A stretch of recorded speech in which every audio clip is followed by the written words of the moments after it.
Good, good. Looking forward to chatting. Me too. Thanks for taking the time. I was caught off guard when I checked my Instagram DMs and saw something from you, and then you were asking me to get on your pod, and I was like, "Is this real life right now?" Were you Yeah, we'll getting have some to of my circle back content and from get you on Tokyo? mine.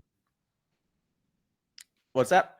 Were you getting some of my content when I was in Tokyo Yeah, of the track and field world champs?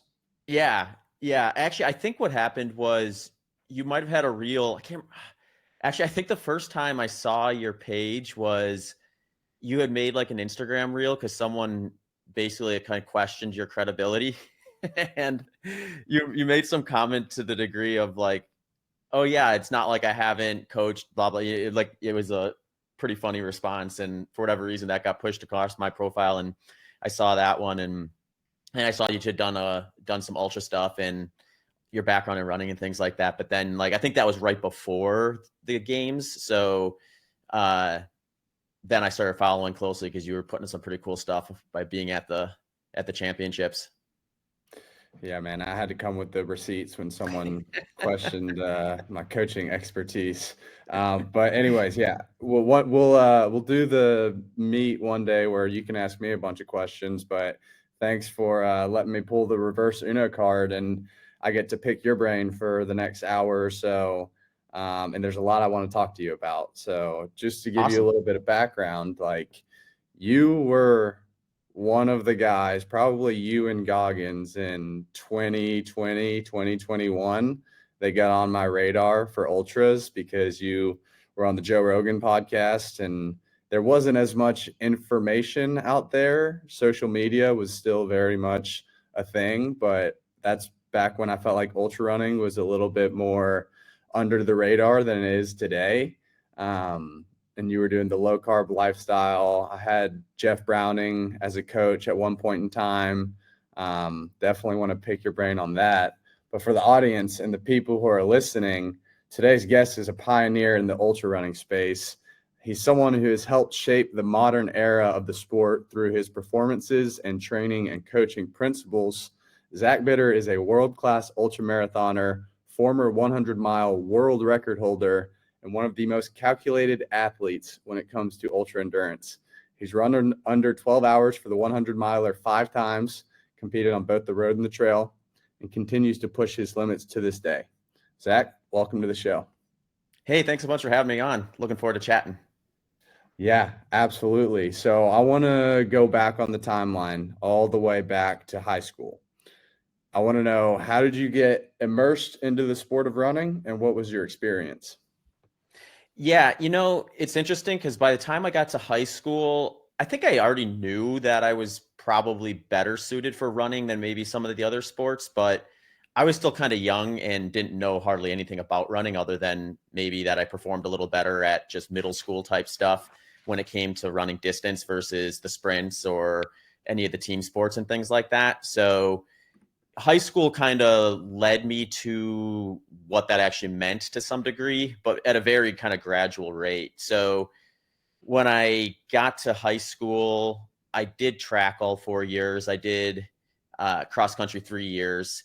Um, and by my senior year, I made state.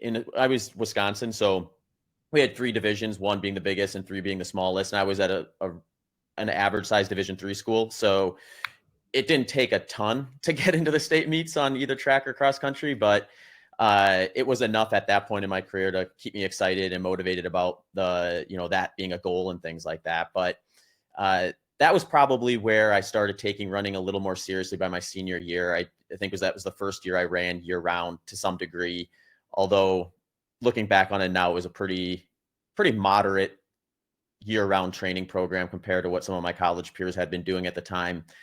But that sort of led me into college where I didn't do I anything like, want to I oh, want go to ask ahead. you questions I about won't high gloss school over anything. because I know there's a lot of high school athletes listening right now. What were some PRs during that time to make it to the state meet? I coached some Wisconsin athletes, and now I think 3A. I don't even know if they still do the same divisions. I think there's more, but I think at the highest level, it may take like a 424, 1600 or faster to even make it to it. Yeah, I mean, I wouldn't be shocked. It's just gotten so much faster now from when I was there. I mean, I think my fastest time in high school in the 5K in cross country was like a 17:08. I think I did that at the state meet, and the state course in Wisconsin is not the fastest course, but I definitely had a little more motivation at that one probably than I did even some of the faster courses earlier in the season. So I was able to run a little faster there than I had the rest of the season. On the track side, I think my fastest time in high school the was the mile. It was like a 4:39, and that was enough to get me. I think I was last place or maybe second to last place in the mile at state. So I squeaked in. What's what's your perspective on all these kids throwing down sub 4 milers and 13:30 5Ks, considering that was your experience? Yeah, I mean it's just gotten to be like such a cool sport to kind of follow at that level, and I think it's probably just a sign of the kind of the US running growing enough where now all of a sudden you're getting kids more interested in running at an earlier age versus maybe finding it a little bit later, just having a deeper pool. uh I think that interest does make a big deal too. I know like when I was coaching in Wisconsin too, we'd find kids that you just knew they would have been great cross country runners or great track runners, and they either didn't do it because they were in a different sport or just weren't interested in it, or they would do track, but they would be like, all right, I'm gonna do the 4 and the 8, and then I'm like, okay, you could have just crushed a 32 or a 16 or something like that. So, like for example, I was coaching Middleton Cross Plains as one of the distance coaches on the track team, and we had a kid the last year I was there who he was a soccer player, was kind of his primary sport, and then he would do the 4 and the 8 in track, and we kind of talked him into doing some longer stuff. And at the end of the year, are you familiar with the Wisco Mile? Yes. Okay, cool. I figured you probably were. So it's just an all for people who don't. It's just an all comers kind of like 1 mile track festival where they have a bunch of divisions, and you're just doing mile like. And he ended up his junior year doing a 4:10. And I was just like, this is a kid who had really wasn't interested in the mile until his junior year. Like it wasn't really something that he even considered something he was going to do. So it's just like, I think those kids are probably just getting better exposure to the sport now. So we have such a high amount of competitive pressure within it now with like just access information too. Cause I just think of how ignorant I was early on in my running career. Like I didn't know anything. And it wasn't until my senior year where we got a coach who was actually interested in running himself versus just being someone who is like, oh yeah, I'll coach that team because if I don't, then they're not going to have a team type of a scenario. And like just like learning what it takes to actually prepare for races and things like that. It's just so much easier to come across content nowadays with social media. You could be at a tiny little D3 school somewhere with no one else in the school, no adults in your life that care or know anything about running, and you could find answers to your questions now. So I think there's probably some of that as well, just access to information, probably better nutrition too. There's probably, whether this is good or bad, is probably a little more specialization within sport too, where you get a kid who's got the potential of breaking 4 in the mile may now just be like a 4-season runner and focus on track and cross country versus doing anything else, where in the past that person might have been a little bit more like me and didn't get around to running year round until their senior year and things like that. Yeah. It's interesting with all this new developments in this space. And I think about high schoolers a lot because that's what I specialize in coaching. I spent 3 years after college coaching in a high school setting. And I wonder what your take is on this. Like, do you think these kids training the professional lifestyle, like some of them are doing double threshold, they're all from my perspective, they're training how I did in college. And Mm-hmm. to me, that's kind of what it takes. I love multi-sport athletes, but if I'm sitting down with someone and they say, hey, I really want to run in college and that's my goal when I'm playing basketball in the winter, it's like, sorry, dude, the game has changed. Like you pretty much got to be doing this year round unless you're some freak athlete that can drop a 47-second 400, then maybe you can play basketball and run the 800. But what kind of negative effects do you see possibly about this new age of running, especially with kids? Yeah, I mean, I think Steve Magnus is probably the best example of this, right? Where he was that kid, just maybe an era earlier than what we're seeing today, and sort of found himself maybe a little over invested in the sport. And then finding that, like, well, when that happens, sometimes your PR happens in high school, and then you just don't really have the right structure or the right kind of framework to continue to develop the way that you would like to with that sort of an upbringing. Uh, I think running's interesting though, because like if we take some of the big sports like football, baseball, basketball, there's so much of that where the opportunity needs to somewhat be given to you. Where if you don't show yourself early, you find yourself in a situation where now you're just not even gonna get a shot. Like no one is even going to give you the tryout or invite you to the combine or whatever it happens to be. Whereas with running, you could be a slow developer or a late bloomer, go to D3 and end up being like a Noah Droddy type of runner or something like that, where you just show up to a race and you crush it. And it's pretty objective. It's like the way I like to look at it is like you can have a great training plan and run a bad race, but you can't accidentally run a good race. You can't just like accidentally go and become like a 12:58 5K guy. Like that doesn't happen. You can't fake it. Right. Yeah. Yeah. So like actually, I will say I hopped in a track 800 like 3 months ago before my 100 miler, that DNF, and I popped off a 152. I'm like, damn, you actually kind of can fake an 800 at least. But I would say that's kind of the point, right? Like if you're capable of running a 152, then whatever, like then that's what it is. Like that's where you're at. So like you just project that out into some of these like these kids who are like maybe developing a little bit later. They just have to go out and show that they can do it. And there's just a lot more like kind of walk-on options, I think, with running than there is for some of the other sports where you can kind of drive the conversation of I can show you what I can do versus like some coach has to say, okay, we're going to throw you in the game here. And then you got to throw the 3 touchdown passes versus never even getting that opportunity. You can still sign up for a marathon or a track meet or something like that and deliver. So I guess with that, what I'm saying with that is I think that probably gives running a little bit more of a opportunity not to paint yourself into that corner, because if you decide as like a parent or the student who's like, okay, I don't want to live like a professional in high school. And maybe that's going to put me behind some of my peers who are specializing. But if they're like still active and like playing sports like soccer and things like that, which I think are just great contributors to like long-term success in running and longevity and things like that, if they're capable, they'll probably still get there if that interest comes to them at a certain point later in life or at the college level or things like that. So it's probably still a little bit of a less direct or maybe a little more of a difficult path forward, but I think the path is still there a little bit more for running. So I tend to maybe shy away a little bit more from like the pure specialization within running, because I think it may identify the best of the best. And I guess maybe what I'm saying is like, if you're someone who like shows such promise that you're like some of these kids who are running at like the trials in high school, yeah, okay, maybe you should specialize a little bit more than the average person, because this is just like a generational talent. But the average kid who's like maybe got a path forward to like D1 running and then maybe some professional races and things like that, I think they're probably better off being a little more casual in high school and still being a little more well-rounded and not trying to like live like a professional athlete, if that makes sense.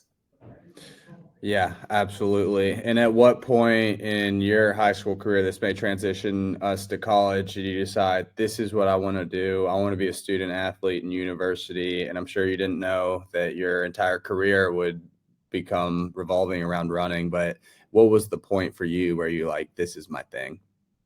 Yeah, no, that's a great question. And that's like, that's one that I think I probably haven't answered as much on some of the podcasts I've been on, because I've usually just kind of like summarized that whole experience. But my freshman year of college, or I should say after my last race in high school, that was kind of the end of road in my mind at that time. I didn't really have an end game. I was just like, okay, well, that was that. I didn't really think of competing in college.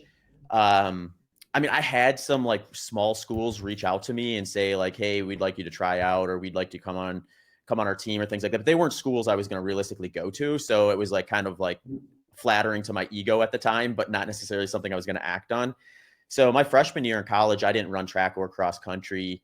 And then my sophomore year, I was like, well, if I'm going to be in college, I was starting to kind of get more interested in running again. I think I did a duathlon just for the fun of it, because I've always just been active. Like I was never going to be someone who is like, oh, if running's not the case, now I might as well just sit on the couch and do nothing. I was going to be like, go do something, whether that be like rec sports or something like that, or just finding ways to move around and be active. So I just did this like duathlon, and just started like really enjoying the running side of it, to the degree I ended up just basically running the entire training plan, and then like doing like maybe 120-mile bike ride a week. But then after that, I was like, you know what? Maybe I'll talk to the track and cross country coach and just figure out what it takes to get on the team. So I met with Rick Witt, who was the coach at UW Stevens Point at the time, and where I was going to go to college. And he basically just kind of laid out the framework of it and stuff like that, and said, yeah, show up and see what you can do. So that was where I think I got to the point in my career where I was like, I like running enough to explore the potential that this will be something that I want to keep as a hobby. And still at that point, you know, I had no clue that there was going to be any path forward from a career standpoint within it. So it was sort of like, let's just get this experience first, see what I think about it. And that was like a really big learning point in my life, where those 2 years of track and field and 3 years of cross country I did at Stevens Point was what really confirmed in my mind, all right, yeah, you're not going pro in this, but you're going to start your normal career and then you're going to be a runner along the side of it. So I was invested in doing the work and kind of training for races and things like that at a post-collegiate level, regardless of whether it was going to be any sort of thing other than just a hobby. What was the criteria coach set out for you to have the opportunity to walk on his team? So it was pretty open, actually. Like they didn't cut anybody. So like worst case scenario is I show up and I train and they just don't let me come to most of the meets, other than like open ones. But he just kind of like laid out what the expectations usually were. And it was like freshmen are going to run about 50 miles per week. Sophomores around 60, juniors, maybe 70, 80. Some of our seniors are going to be up to like 90, maybe even 100 in the summer training blocks. So it's kind of a little more of a high mileage training plan or approach. And I remember thinking when he told me that, like, there's no way I'm ever running a 90-mile week in my life. There's just no way. I ran the math real quick when he said that. I'm like, that's because my mindset, this was my mindset at the time. All right, I need at least one rest day. So that means 6 days of running, which means 15 miles a day. And at that point, like, I'm trying to think of what my longest run had been at that point. I know I think I had done a half marathon. Yeah, I might, or no, I don't know if I've done a half. You know, I don't know if I had ever even run that far before. So in my mind, it was like 15 miles a day. That's just not something I'm ever going to do. And, you know, as fate has it, you sort of just like step off of that and just do what you need to do to get to that first step. And eventually you normalize these things. And it's like, oh yeah, we're doing 15 to 18-mile long runs every Sunday. And, you know, you get in the summer training blocks when you're not doing as much speed work or anything like that. And all of a sudden, like, you learn what a 2-a-day is and find out you don't actually have to go and run 15 miles, and you don't take a rest day every week necessarily, and that sort of thing. And so that was kind of like my experience. Was like I had no clue what that meant in terms of whether I was going to be a participant on the team in any capacity that was meaningful for the team other than my own personal growth or not. And that was just something I was comfortable with and trying out. And what did your progression look like through his program? And what was the standard and expectation that coach laid out? Was it pretty casual, like, let's see what you can do? Or is it, hey, Zach, you're on this team to score points. We got to get down in the low 25s for the 8K? Yeah, no, that's a great question. I think like the way his approach was like he gave everyone kind of opportunities to kind of do the work and show what they're capable of. But he sort of let that kind of settle where it would. And like, if you were going to run a sub 25 in the 8K, then yeah, you're going to score points for us. If not, then keep working and maybe you will eventually. So I was pretty new, and I don't know that I really had anything that would be considered just like a big, like, okay, I need to invest in this kid because he's going to be our like number 3 runner by a senior year or anything like that. So my first year, I think it was just kind of like, show me what you can do, show me what you can do. And we can kind of move on that from there. I did have a year where I think it was my last year across country where I had a really big training summer. Like I put up, like, 'cause he would have us record our mileage and then report it and stuff like that. So he kind of knew coming in, like which kids were going to be like in a good spot to perform, which is kids that were going to be maybe a little bit of a slow starter because they didn't do the work in the summer, which is, mostly rare at that point. I think most of the people on the team were, and we stayed in touch with one another too. So there's a little bit of like kind of inter-squad self-policing. You see your friends out there putting in the work. It's like, maybe I should probably do some running too. But I put in like 90-mile weeks that summer. And I think he said like, you know what, like that's solid work we can build off of. Maybe Zach will contribute. I really didn't. I didn't really contribute much. I think I probably actually in hindsight maybe came into the season a little overworked, and then I had to kind of pull back a little bit and make sure that I was able to tolerate the intensity that we were going to drop in there. I was basically just good enough to make a varsity squad. Like I peek into like the top 12 on our team and stuff like that. But in cross country, I never got to a point where I was going to even be on like a 7-man squad that would go to like a nationals meet or a regionals meet or anything like that. So I was probably a good practice partner to a degree, but not someone that the coach was going to be able to count on scoring points in the consequential meets and things like that. Track, pretty similar. I think I worked my way up to being able to make the conference meet in the 10K.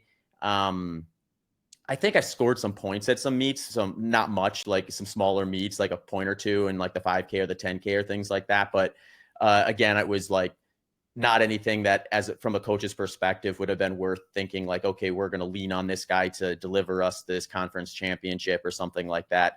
It was more of like, help him as much as I can within the context of what I'm trying to do as a coach, and let him develop and things like that. So the way I kind of look at my college experience was I was behind quite a bit from what a lot of my peers were. A lot of them had been running 50, 60-mile weeks in high school their senior year. And for me, it was like, okay, I have to get up to that first. So I kind of felt like maybe in hindsight, I was probably trying to like get myself in position to be a good runner for the majority of my college career. And then I also only did 2 years of track and field because I got injured my first year. So I didn't do indoor outdoor track, and then 3 years of cross country. So from a developmental standpoint, maybe I just needed a little more time in the system too, to be able to really kind of actualize what I would have been capable of in some of those like 5K, 8K, 10K type distances. What were your PRs leaving college? So I'm trying to think of my fastest 5K time. I think my fastest 5K time in college was like 15:39. I actually got my 5K PR the year after college on the back end of a 2-a-day. There was I lived in Manitowoc, Wisconsin. They would do these like Wednesday night, like fun run 5Ks where there'd be like maybe 20, 30 people who would come and we just race a 5K. And I just did it one day as like kind of a workout, and I ran 15:28, and that's still my 5K PR today. So wow. It was like, it's like, I do wonder about that. Just like I kind of got myself into a situation where after college, I started like, first I kind of removed a lot of speed work because I was a little burnt out from that, and just built up volume where I was consistently running 100-mile weeks. Then I kind of just like jumped in some marathons for kind of just more, I wouldn't say for fun. I gave my best effort, but I definitely wasn't training in a way that I would have like looked at this point in my career and thought like, oh yeah, you were doing the right things. And I kind of got back around to doing some speed work after about a year or so of that. But a lot of my fastest times actually came within the context of training for something else or just running in general after college. So that's why I kind of think like maybe if I could go back and do it all again, and my goal was to optimize performance in say like the 5K to 10K, I would have probably just maybe thought about it a little bit differently in terms of what I do and when I do, or at the very least, maybe like think of it for the scenario of like, if I never had any interest in doing longer stuff like ultra marathons, what would I have done to kind of actually try to get to whatever my genetic potential is in some of these more Olympic distance stuff. But 10K, I think I ran like a 32:08 in college was the fastest time I ran for that. And 5K, 10K were definitely the ones I was focusing on track. For cross country, I'd have to go back and look what my fastest 8K was. I was never in the 25s. I think I was in the low 26 at one point, but I was a far cry from breaking 25, which is, like you were saying, is pretty much necessary to be Um, at least, I think at least low 25s is going to be something you're going to want if you're going to be like a meaningful contributor for points on the cross country team. If you're one of the top like D3 schools back then. Yeah, I just want everyone who's listening right now to really hear what Zach's saying about his progression and where he was in college and how he went on to become a literal world record holder in the 100-mile distance, because people want results and they want them fast, and they lose patience and they want to go pro and they want to get a scholarship. And then it doesn't come, and then they get frustrated. But you were just enjoying the process, enjoying the time on the team. Tell me about the transition from college into the professional world and what the training and the shift in mindset looked like approaching running and competition post-college. Mm-hmm. Yeah. After college, like I was kind of alluding to, I was maybe just a little bit burnt out from the competition side of things and just the repetition of like Tuesday intervals, Thursday tempos, Saturday race, Sunday long run, and just rinse, repeat, rinse, repeat. And I wasn't uninterested at all in running, though. I was like really, really in love with running. But like I asked myself, like, well, what did I really like about running? What's the thing that stood out the most to me as like the most fun? And my mind whistle, I went back to the Sunday long run. Like I loved that part of it. Like the 15 to 18 mile Sunday long run. Look forward to it even if I didn't feel like running that day. That just seemed to be one of the workouts that stood out. So I basically just started running low intensity miles. And that first year out of college, I basically worked myself up to be able to consistently run 100 miles per week and just kind of sat there and did that. Didn't really do any structured workouts or anything. That kind of led me into thinking like maybe I should focus on the marathon. So I jumped in the Fox Cities Marathon. I think it was in 2008, which would have been when I was student teaching, because my career was going to be a teacher at that time. So I did that race. I had no clue what to even do, like in terms of pacing or what my potential was there. I was more terrified of just blowing up, I think. So I went out at like a 6 flat, and then, or no. I went out at like closer to like a 6:15 pace or something like that. And then kind of realized early on, like, this is like really relaxed, like very relaxed. So like by the halfway, I had cut that down into the low 6, high 5s. And then by the second half, I was basically running like in the 540s basically for the remainder of it. So I had like this massive negative split. I ended up running, I think, a 236 or something like that. So I was like, okay, well, I mean, for not really training specifically for the marathon, that's a pretty decent time to start building from. So I thought, okay, man, I'll just be training for marathons more or less going forward. And I started doing that, but adding some speed work back, I think around 2009, I did the Des Moines Marathon. I was in probably a better shape than I was. I did a little more specific stuff, and I ended up hurting my hamstring during that race. So I kind of blew up, dragging my leg across the finish line to like, I think something in the low 240s. Then, then I actually went back to grad school. I went to school for to be a social studies teacher, so I had like all the social studies certifications to teach like history, econ, psychology, poli-sci, geography, all that stuff. And then since I graduated, I finished student teaching mid-school year, and you're not finding a social studies job mid-school year, and not in Wisconsin anyway. So I just did some like long-term subbing and day-to-day subbing, and ended up doing a lot of stuff within the special ed department because those spots were always easy to find when someone would call in sick. And I actually really enjoyed that area of the education world. So, because it's just a lot more like one-on-one work, a lot more small, like low student teacher ratios and things like that. So I decided, okay, I'm going to go back to school and get my certification in special ed as well. So then I spent a year at UW Oshkosh because they had probably the best special ed department in the state in terms of just all the different satellite schools that Wisconsin had. So that was probably the main priority there. I was still running quite a bit, but I did a kind of a fast process for that. So I was in class basically from I think like 9 until 4 most days. And then some days you'd also be in the schools, and then you'd have night classes after it and things like that. So it was a little bit more complicated even than working a full-time job in some cases. So I did train for the Illinois Marathon in Champaign, and that buildup I actually did about as good of a marathon build as I ever did. I still would go back and change a bunch of stuff in hindsight, but I was in much better shape for that one than I was for that first one I did. And that one went well, but we had like 50-mile-an-hour wind gusts that day. So there was maybe a little bit of a challenge with that. But I think I ran like a 2:31 there. So I was able to run a little bit faster. Still nothing crazy.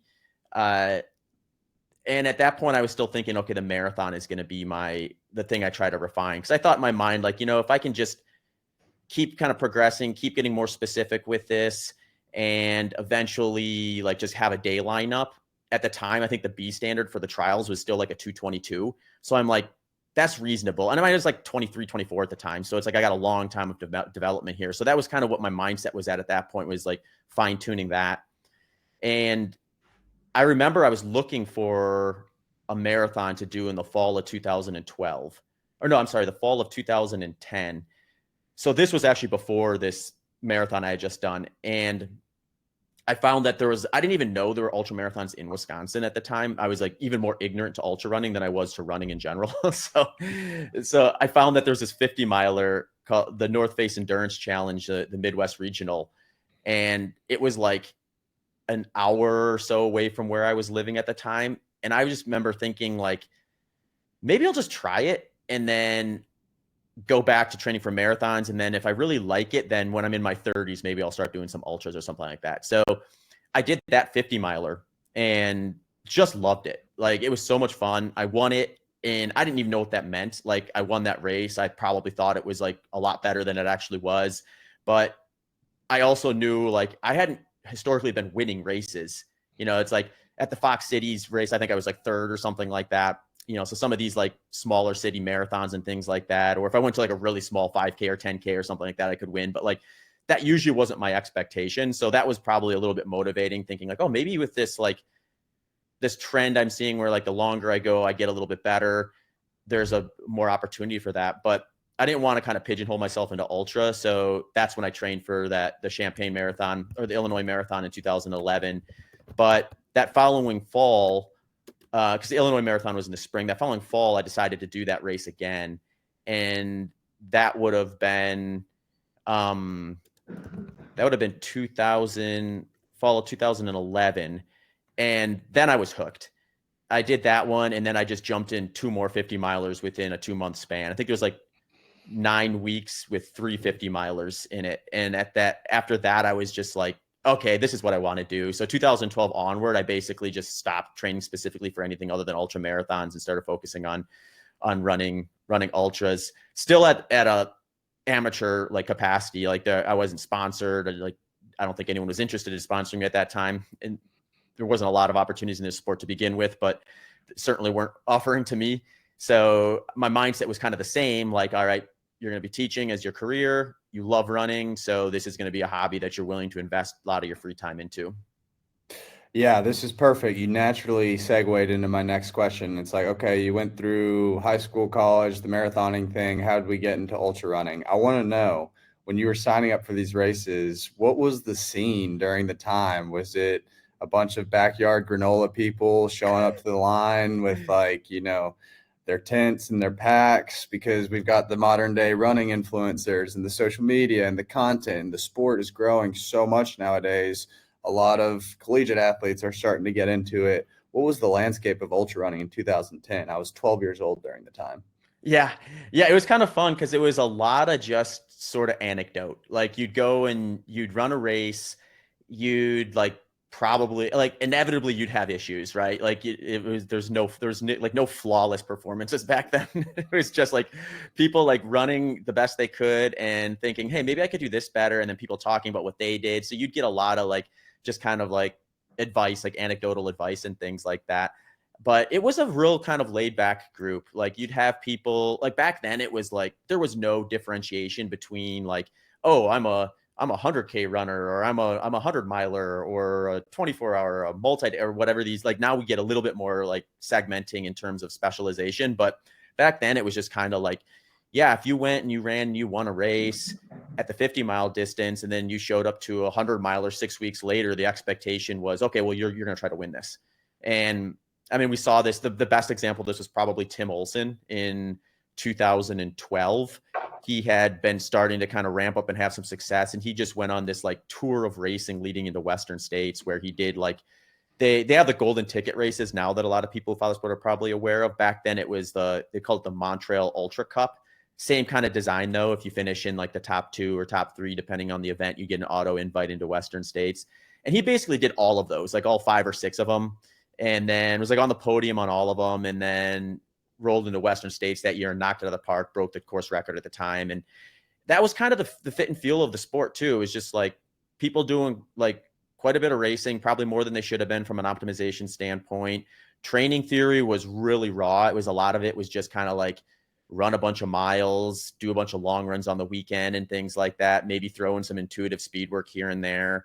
And there wasn't the same kind of attention to detail that you see today, where, if you look at my training plan in like the first 2/3 leading into a 100-mile race, it's going to look a lot more like a traditional training plan, where there maybe is a couple interval sessions in a week and a more traditional long run duration, and kind of rinsing and repeating before getting to a point where I'm going to peak for the race. And now I'm all of a sudden like kind of scaling back a little bit on that non-specific, higher on the aerobic intensity spectrum stuff in order to free up training load to really hammer home some of that high end zone 2 type stuff that I'm likely to use pretty much exclusively on race day for a controlled 100-miler. And so, yeah, from a growth standpoint of just like what we still have like tons and tons of learning to do in terms of what works best, or, what a good position actually would be for specific topics within the sport. But we have way better evidence now than we did back then. And I think we're starting to see people gravitate towards that and get a little bit more specific with their training and racing stuff. And that usually means like maybe not doing 8 or 9 ultras in a year, but picking a few. Or if you're going to do a bunch of them, like make sure you're regularly actually scaling back on a few versus showing up to 8 and redlining each one of them and just hoping a couple of them go well. Totally. And what was your breakthrough race? Obviously, you found success early, but when you got to the big leagues and you hit it out of the park with the performance, tell me about what that race was, and kind of when a light bulb went off in your head, like, I may be able to make a career out of this whole ultra running thing. Mm-hmm. Yeah, it was interesting for me because I learned in, I think it was 2011, that you could do kind of flat runnable 100-milers, and it wasn't all just trails. So like when I first got into ultra running, I was like, this is just basically a trail running sport. That's where like everyone is at. I wasn't even really aware of any like flat road races or like these timed events that you see at like Desert Solstice, where you're literally on a 400-meter track and optimizing for speed about as well as you could. So I ended up kind of accidentally discovering that by doing this race up in Door County, Wisconsin, called the Fall 50, which is a relatively flat, paved, point-to-point 50-miler. I think I ran like 5:26 there. And, as far as 50-milers. So that's like 6.5. It's like back-to-back 2:45. That's like 6:40 miles for 50 miles. Yeah, I think it was like maybe, if I remember right, I think 6:30s, like low 6:30s, I think. Are yeah, you like doing optimized fat metabolism during this time? Are you hammering carbs? What's the nutrition approach? I was still hammering carbs at the time. So this would have been like the fall of 2011. Yeah, fall of 2011. So I was still high carb at that point. And that was the reason I did that race, actually, is because I had done the one I had done the prior year. And I had an okay race, but I didn't feel like I quite hit it on the head the way I wanted to. So I jumped into that one, which I think was like maybe 5 weeks later or 4 weeks after that first one. And that one went pretty well in terms of how I like took it in cognitively. So the thing that clicked in my mind was like, this course matches where I'm training way better than the courses I've been doing historically, which was only a couple races. But like compared to the trails, I was like, I just felt like I had more tools available to me when I was running on that races. So it sort of kind of gave me this incentive to maybe think about that side of the sport a little bit, but not enough to really make any decisions based on it. In fact, that next year I did the Ice Age 50 miler in the spring of 2012, which was what would be a modern day golden ticket race. Ended up winning it and then getting invited into Western States. So then I was like, all right, we're doing Western States, because I was basically told if I didn't take that spot, I'd be an idiot. And whoever was telling me that was correct. Yes. When you're So, finding this success early on, what are you loving about it? Are you loving the recognition? Are you loving being great at something? Are you loving the race day experience? Are you loving the lifestyle? Are you loving all of it? What was it that made you love it so much? you know what I think it was I found a part of the sport where the type of training I wanted to do, or the type of training I wanted to optimize for, was very reflective on competition day. So like, if you go back to my college experience, it's like, yeah, the long run pays off indirectly for like the 5K, 10K, but what really pays the bills are the short intervals and the long intervals, the tempos, the VO2 max stuff. Like that's the stuff that's directly specific to what you're going to be doing for those events. So there was kind of maybe this reverse thing where it's like, okay, I do that out of necessity to get better at this distance that the intensity of isn't my favorite part of the sport.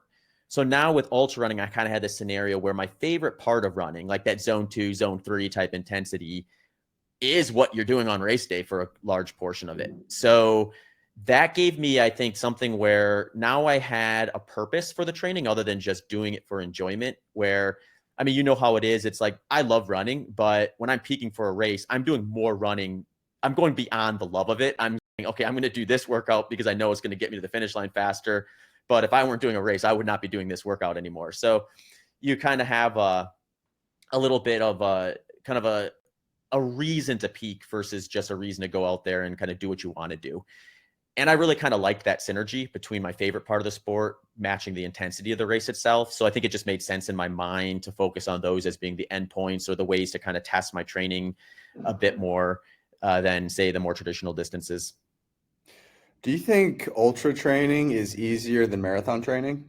Let's say 100-mile training versus 26.2. No, I think the marathon's probably the hardest event to train for. If I had to really pick one. So, and to the degree I haven't ever really, like, when I think of just like, if I look at someone like, let's just say Connor Mance, for example, if I look at like his training and I think like, okay, that's the requirement for like world-class marathon performance for the most part. That is going to be more difficult, in my opinion, to do on a regular basis, a consistent basis, than doing training for a 100-miler. And maybe that's just because that could just be my perception of it, because I enjoy the inputs for a 100-miler better. So therefore it becomes a little bit more exciting and motivating, versus if I had that same mentality around the marathon, maybe it wouldn't. But the thing I think is really interesting about the marathon is there's really no variance. Like, you're basically, if you're someone like Connor Mance, if you're world class, you're focusing on the Olympics, you're focusing on a PR, and you're focusing on the majors. That's basically it. And there is very little change. Like how much are you changing training for Boston versus Chicago, or the Olympics versus any of the other majors?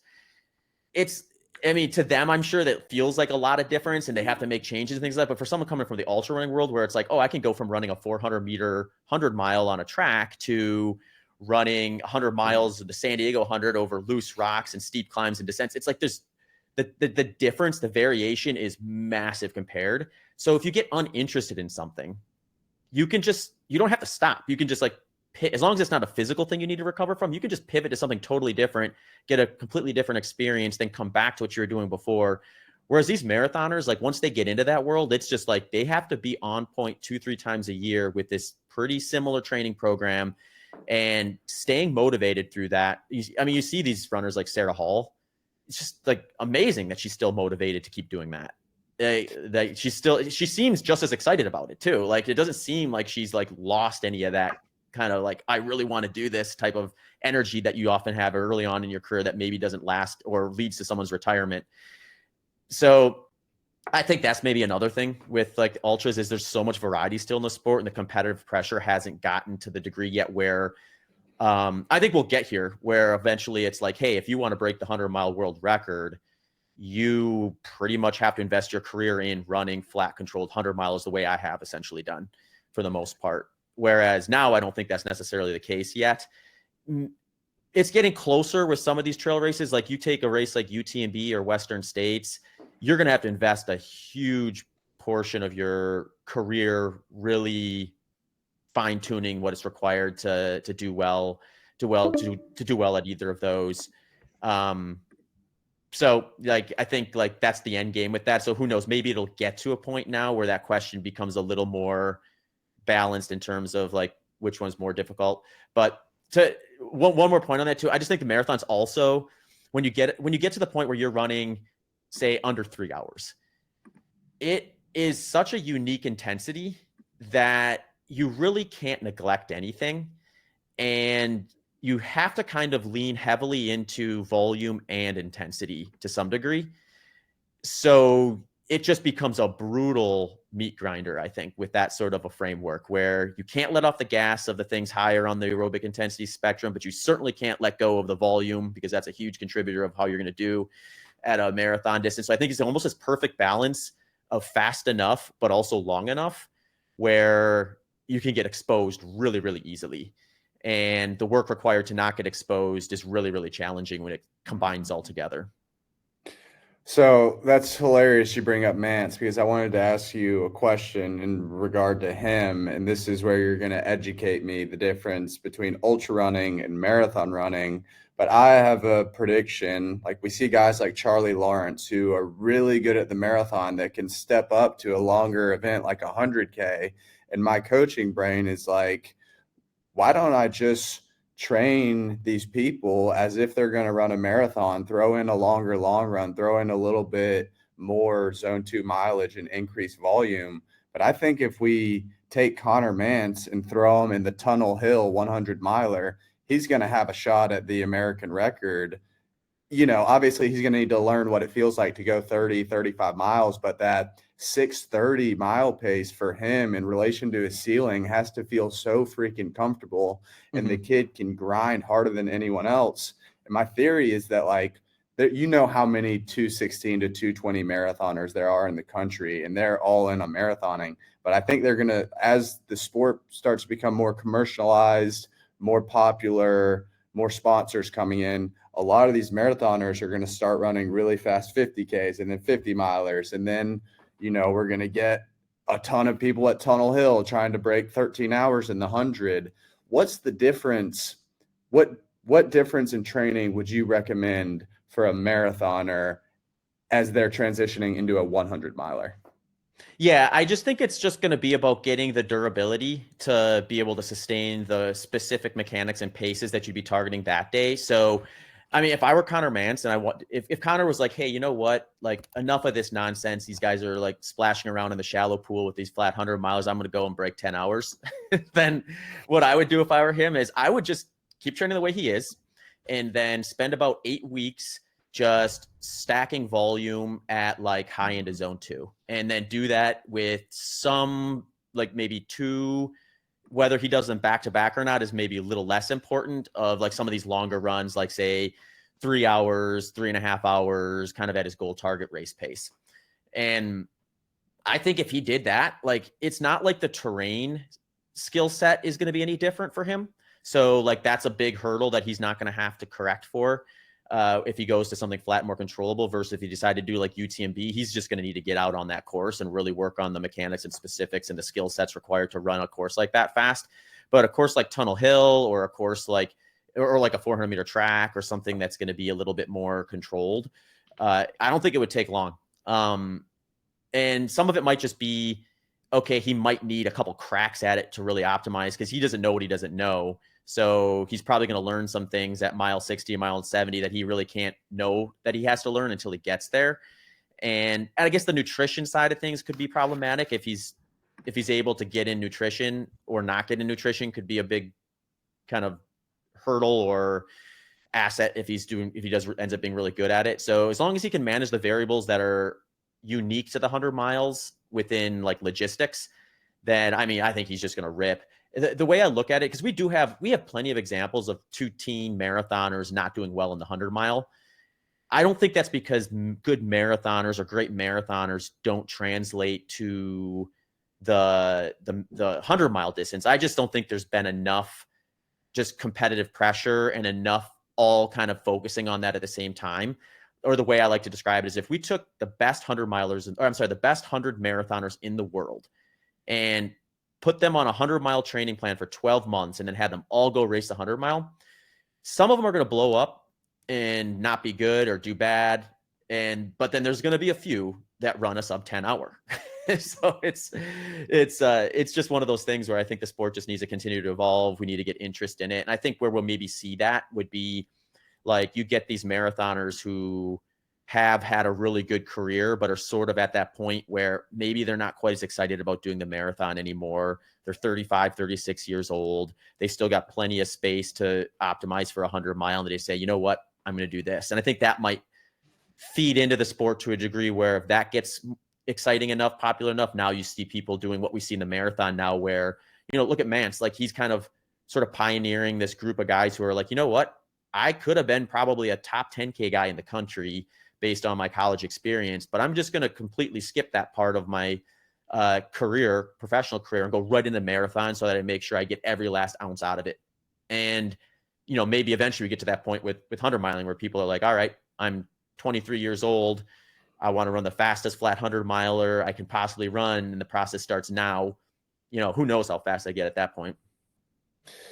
Yeah.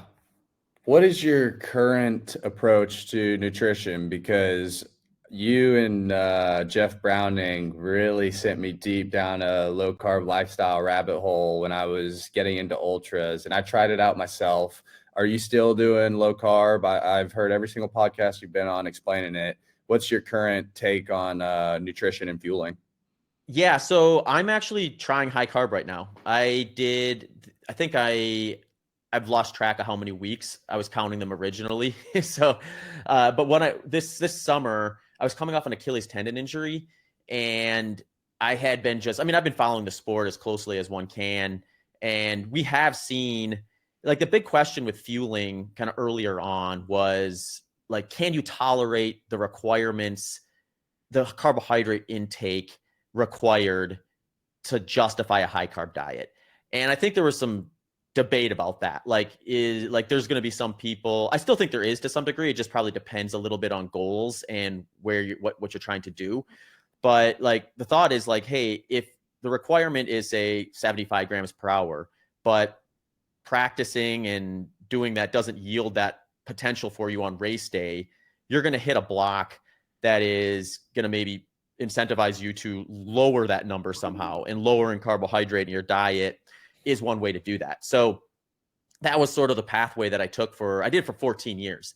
When I broke the world record, I was doing low carb and all that stuff. So this summer, though, I think just like with the evolution of sports product nutrition and just what we've learned about the application of gut training and how you can maybe correct some of those things that otherwise felt like roadblocks by doing a better job of practicing like inter-workout fueling and things like that, and just training your gut.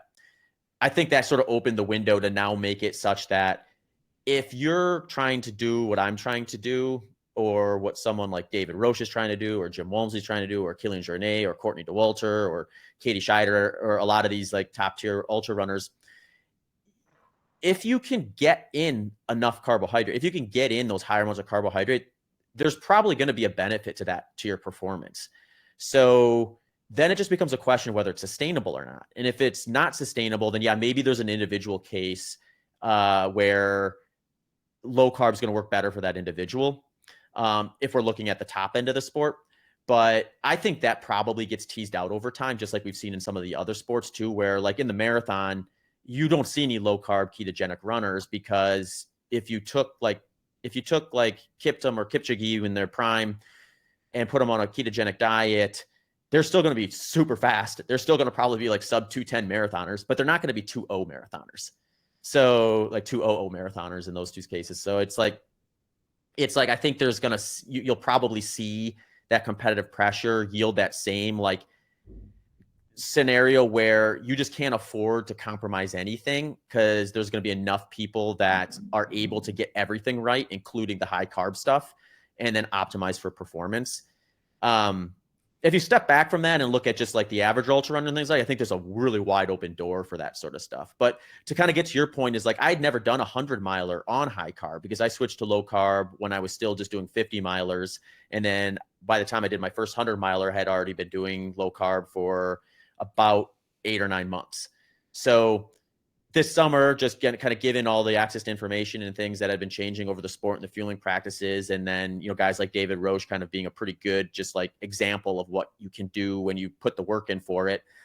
I was like, well, I'm building back up after an injury. Like, let's just give this a try. So I guess I'm still technically in that phase. I did a full training cycle and I did a 100-miler a couple of weeks ago. I ended up running my fourth fastest 100-mile and my fastest non-track 100-mile of my career on that one. And that was high carb. I hit like just under 96 grams per hour for that race. So I think I've got the strategy down well enough where getting up to that kind of around 100 gram per hour number isn't something that is scary digestively or something that I see as like an unachievable number. Now I just think I need reps at it to really tease out kind of where that puts me versus what I was doing when I was low carb. So my hope is like over the next year or so to just do a few 100-milers on courses I've done before with this approach and kind of see what differences I notice or what advantages or disadvantages perhaps that kind of come of it all. And then maybe have a better answer as to whether I think it's going to be better for me or not better for me at the individual base. Yeah. Speaking about the last race, absolutely crush it, dude. Like that gets me fired up for the next 12 years of my career, at least, to be able to still run sub 1200 milers at 39. That was awesome to see. Do you think it's possible you start experimenting with the high carb and then have regrets about the OFM diet? It's hard to know. Yeah, I mean, let's say I go and I break 11 hours in the 100-mile or something in the next year or two, which is something I think is possible. I mean, I run 11:19 and I think I can get back to that. And now with like shoe tech and stuff like that, which is another thing too. When I ran 11:19, I was not wearing anything that would be considered super. It was just basically a old school marathon racing flat type of design. So like, I think that's on the table if I can get back to that level of fitness, which I think I'm pretty much there from just like a fitness standpoint, but I just need some reps to really kind of get into the headspace required to push down at the point where I'm kind of hitting those sort of numbers that I did on the day when I ran that. So yeah, if I end up just go blitzing and like rewriting all my PRs by like a large margin, there could be some regret there, but I think part of it is like, who knows, right? Because you're changing variables. So like I talked to David Roche about this and he was saying you may have some unique advantages to high carb now that you spent so much time low carb. I don't know, like I question how that would be physiologically, if that's necessarily the case or not, but he could be right. And then it's like something where maybe I can get the impact of him doing 150 grams at 95, 100 grams, in which case I have a little bit lower of a logistical hurdle to get over with that. And then because of that, I'm able to get more cracks at a fast time or something without the potential error that can come with kind of pushing the margins on any sort of input that you're trying to do on race day. So you can always kind of reverse things and like that. So, I mean, it's hard to argue. Like, I ran world records with that approach. So would I have been faster or not? Maybe. But I can also ask, would I have been faster had I been wearing like Alpha Flies when I ran 11:19 and a pair of like racing flats essentially. So, it's kind of one of those things where I kind of look at it just like the evolution of the sport. And when you're in an early, like a growth phase of a sport, you're just going to end up having things where you can look back on and be like, you know what, if I would have had that, I would have been better. We see this too. Like when I was a kid, I remember watching the old runners talk about that. It's like, oh, these kids have this and that. And now if I would have had that, I would have ran, Yeah. that sort of stuff. It's like now I'm at that point where I can kind of look back and start making those arguments if I want to be a bitter old man. Yeah. Yeah. But I think with what you're doing with the fast, flat 100 milers, it requires a lot of power in relation to the 12-hour event. But if we look at Jeff Browning doing Moab, Yeah. the OFM starts to make a lot more sense to me. Just the whole lifestyle wasn't good for me. Like, I like to drink beer. Yeah. I like to socially eat. So it just was not sustainable was the Hmm. issue. What do you think about Joe Klecker doing 175 grams of carb in the New York City Marathon? Do you think the more the better, or do you think there's a golden number? Like for me personally, I think it's 125. Yeah. Obviously, if your gut can handle more, common sense, critical thinking would tell you, oh, more carbs, more power. But from Science and Sport, a partner that I work with, there were these research studies that talk about your running economy and efficiency and the fuel that you're burning at the different levels 30, 60, 90, 125, and 150. And what I took away from that is once you get past 125, the return on that is really negligible. Hmm. Yeah. No, I think you're right. I think my guess is most people who are running, paces similar to mine in 100 mile or paces that Joe Klecker are running in the marathon, you're going to see the majority of your improvement in that 90 to 100 gram range. And then after that, it's going to probably get pretty individual, where maybe we have these outliers where like David 150 yields an extra benefit of like a fraction of a percentage above like 120. I mean, based on what we kind of know recently, I think you might have been referring to that study that just came out that was looking at marathoners. And I think it was like, what was 120 grams showed was it a 3% improvement in efficiency or something like that? So, if that's true, like 120 is the number, right? That's the one to get to, Yeah. because we're talking about super shoe level improvement percentage of efficiency there with that. So yeah, I don't know. 170 seems like it's probably above and beyond what we're getting at, because at that point we're almost looking at it through the lens of this isn't just an oxidation question. Then it's like, is this some sort of central nervous system type of thing that's going on when he's able to get to 170 versus 150?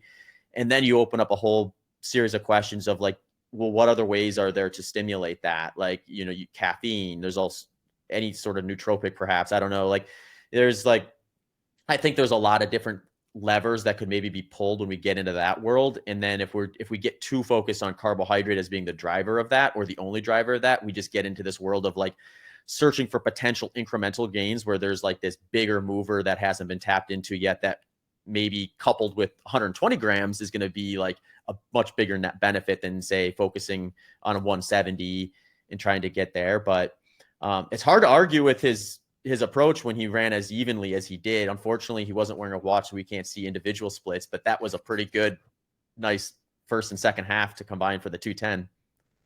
Yeah, I'm a big fan of his, and I liked his approach. He wanted to leave a little bit of meat on the bone and maybe negative split so that he can continue to progress. Obviously, I don't know if you saw Charles Hicks's debut at 24 years old. He ran 209 and got like seventh place, which is Yeah. just wild.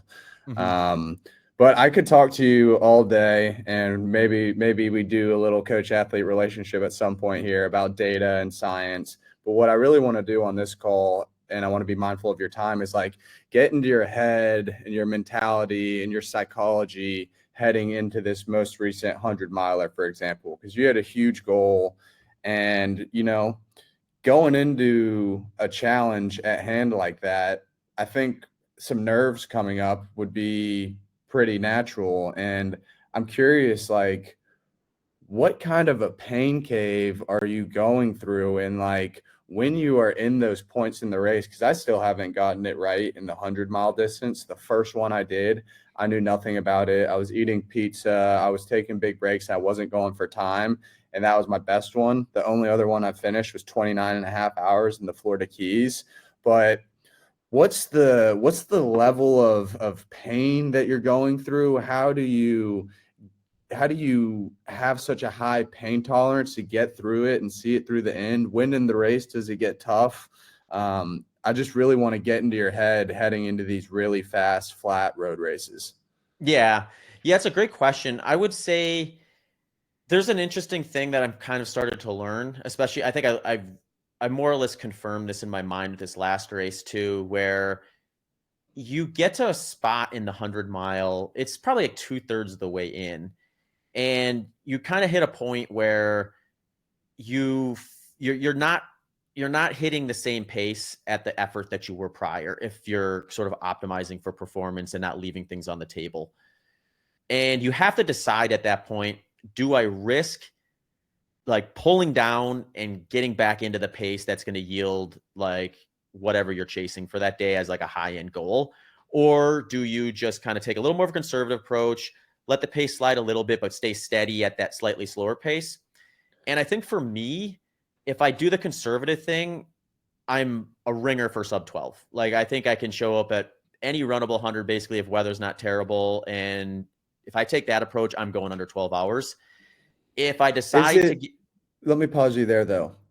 For you, is it just data and science and, I'm going to go try my best and it's going to be what it is? Or do you have nerves that come up because you have a really data and science driven approach, whereas someone like David Goggins is like, I'm going to go in this, I'm going to muscle it out, I'm going to go yeah. in the pain cave. Like, yeah, talk to me Yeah. about that a little bit. I mean, I think where maybe I kind of lean a little more towards that direction is when I get to that point, because if I choose to be aggressive there, that could potentially really hurt. And though I don't know the answer to this, I think it's something where like sometimes you do that and you gain momentum and you actually feel relatively good and you're almost in this flow state. Like when I ran my fastest 100 mile, and in some degree this most recent one too, I was never really in that much pain. There were like points that were a little harder to focus where it was just like, this is really annoying because my brain's trying to tell me that I've got 5 hours left and 5 hours is a lot of time. But physically, I wasn't feeling like, oh my gosh, my body's failing me and things are falling apart. So I think to get to that point for me, I have to almost be too aggressive or take a calculated risk that doesn't play out. And then all of a sudden I blow up. And then I'm just like, I mean, I've had many races like this where, the last 20 miles, it's like you're traveling to the lowest depths of hell and back. And at that point, you're just like basically just trying to like, will yourself to the finish line. And those ones tend to be really taxing mentally. They take a lot longer to bounce back from. So I don't know if there's something unique about that in terms of just like how to prepare. Like I find it to be something where it's the bad races that hurt the most. It's they're not shiny and they're not beautiful on paper. They don't look good. Their splits look really. Those are the like when I think of the races that hurt me the most, they're the ones where I'm like, man, there's a big chunk of that race where it's just clearly I did something wrong because that should not happen in a well-structured race plan. The ones that have gone relatively well or really well in some cases, it's almost just like physically there's not the discomfort I think that people imagine there's going to be. And for whatever reason, mentally it's exhausting, but you're just like laser focused. You're doing a much better job of blocking out some of the nonsense and staying within that framework of like, all right, get to this next stage and move forward. And I think that's kind of what Goggins has started doing too, just at like a different like set of variables. But he's basically determined before he starts that race that like this is gonna suck, but that's what I'm here for. So when it sucks, I'm gonna remind myself that's what I'm here for. And he's really good at rinsing and repeating that mindset. And who knows, with someone like him too, since he's built an entire brand around that mindset, like he probably feels like the pressure to do it because it's like for him, like if it's different if he decides to step off the course, like he's gotta like go back and say like, you know what, I wasn't hard enough, or I didn't carry the boats. So he's probably got a little bit of self-imposed pressure to kind of keep that mindset in place even when the average person would maybe find a way out. Yeah, man, this story from Moab with his rib cage being the wrong direction and his breathing, I'm like, bro, I would have DNF'd like 40 miles before that even started. Yeah. This Yeah. last 100-mile sub 12-hour successful attempt, are you nervous for it? Uh, Not too bad, actually. I thought I was going to be more nervous for it just because it had been a while. I'd only started a race. I already only started one race this year, and I DNF'd with an Achilles issue. So I was over a year removed from a 100-mile race.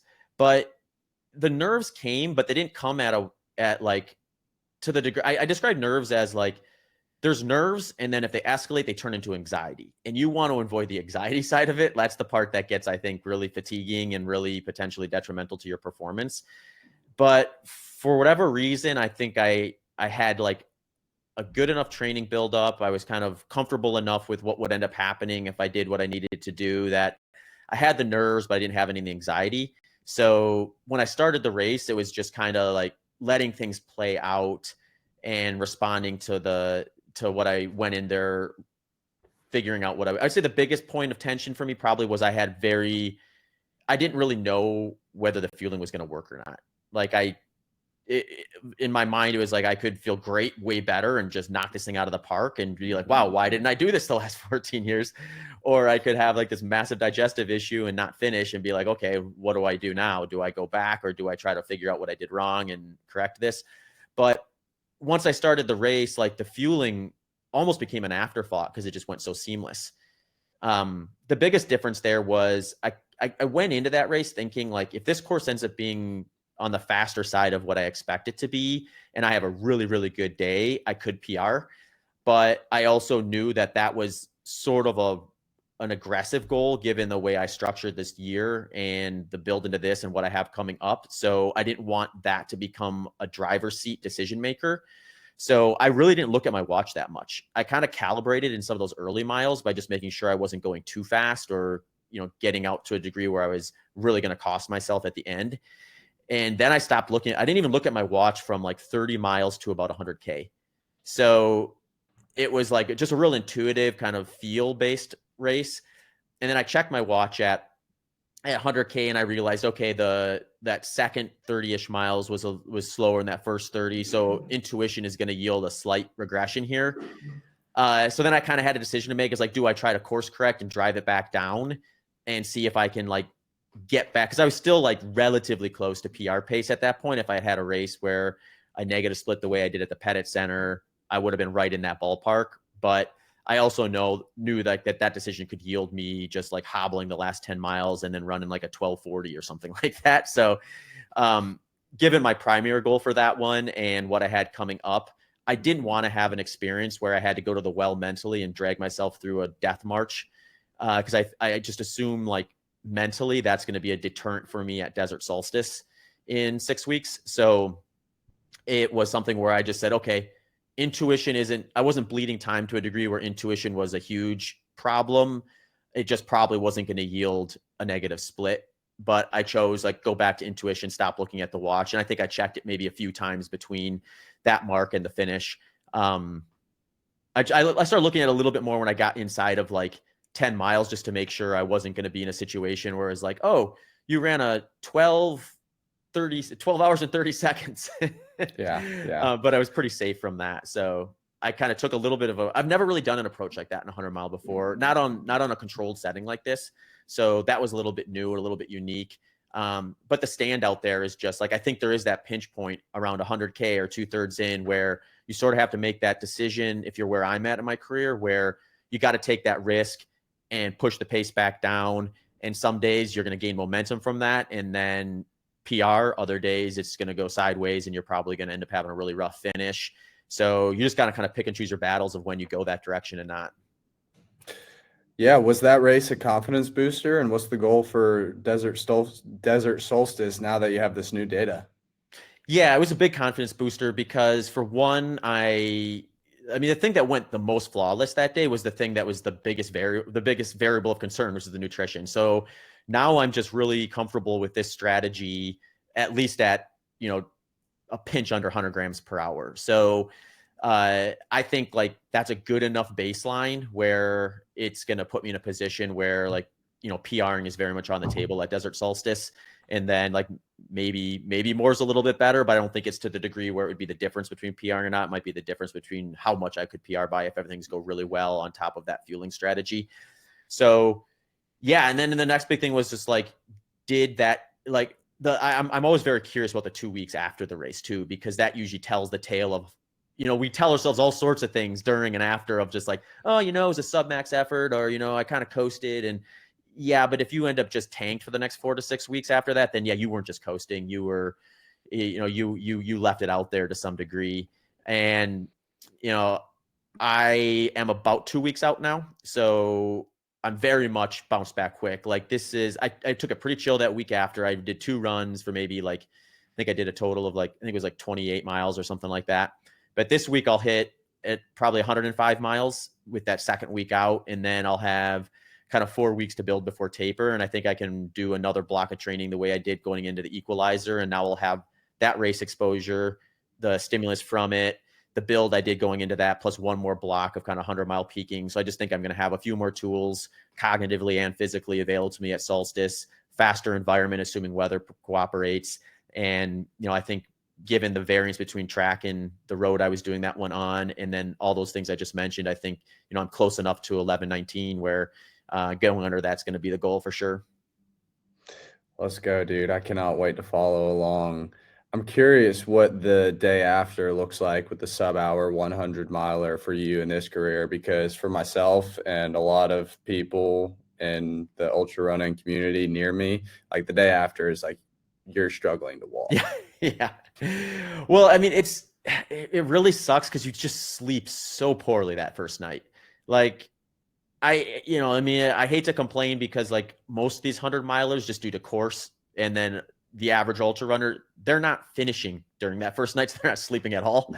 But like, man, like you don't sleep. Like I think I slept maybe 2 hours that night because I'm just like wired. Like your hormones are jacked, your electrolytes are imbalanced. I think like if I go back and change one thing about my strategy, I would have had a little more fluid intake in the early stages. I think I got maybe a pinch behind, not to the degree that it wasn't easy enough to course correct, but I was just a little more dehydrated after this one based on how long it took me to kind of get back to a normal fluid processing like rotation in my day-to-day life.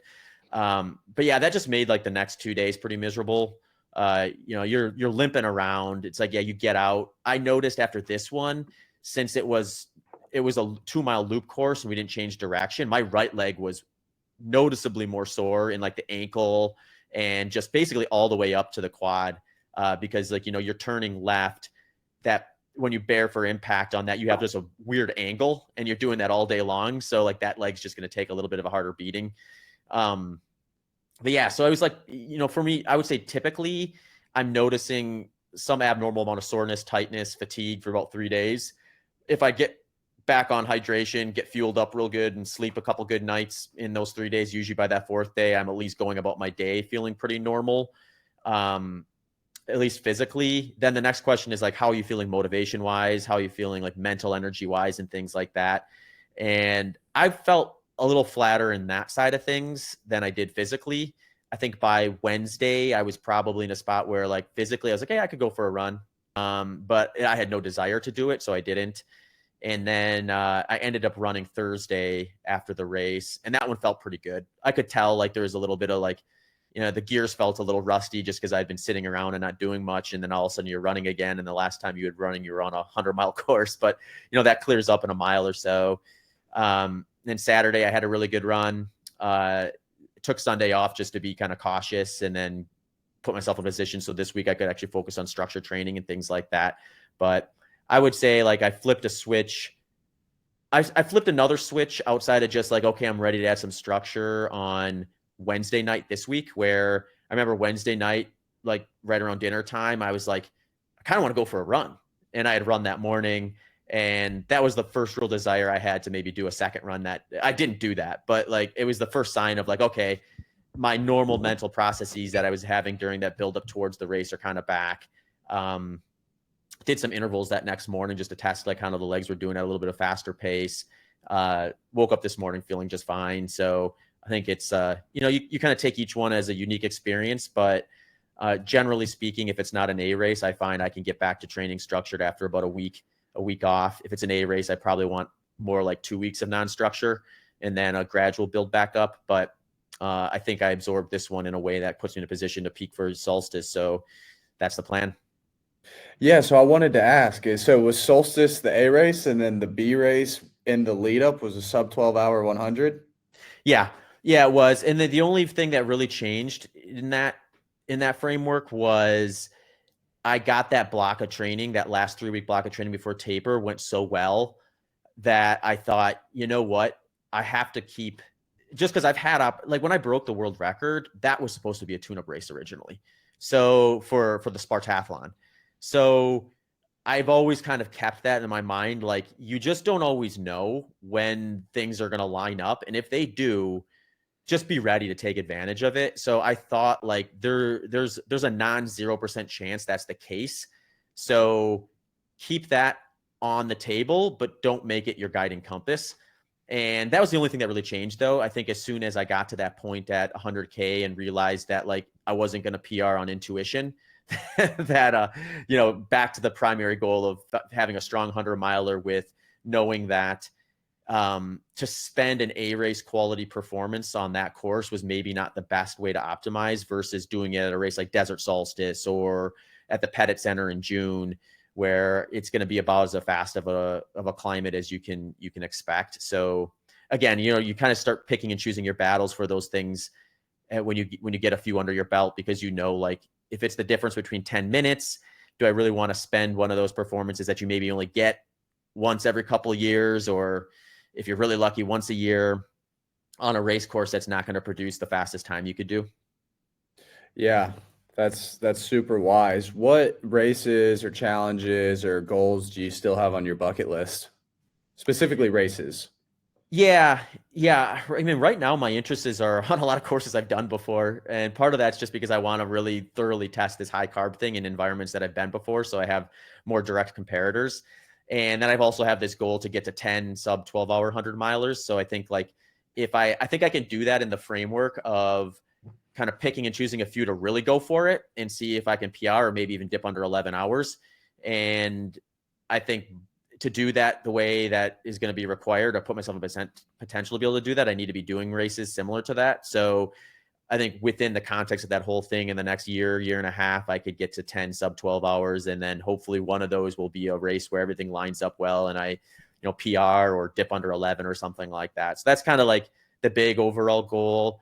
Does Badwater or the Keys excite you at all? Because those are flat and road. They're just not fast because it's 120 degrees.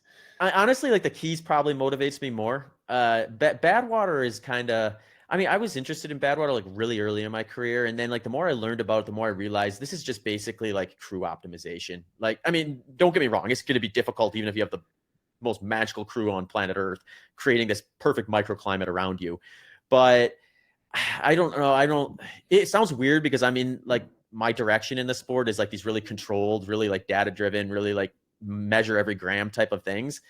But like, I don't know, like when you start adding extreme environment to the equation, I start to sour a little bit on the whole, like, let's see how well we can remove this person from the extreme environment. Because to me, that kind of, the way I look at it is like, if you pick a flat controlled course like I am, anyone can kind of optimize with that because we're trying to avoid bad weather. We're all trying to avoid bad weather.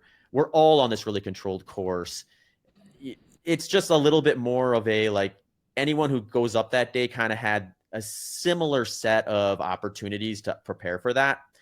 Whereas you get to like Western States or Badwater or something like that, like if you throw 20 grand at that from a logistical standpoint, you are going to be running a different race than the other people in there.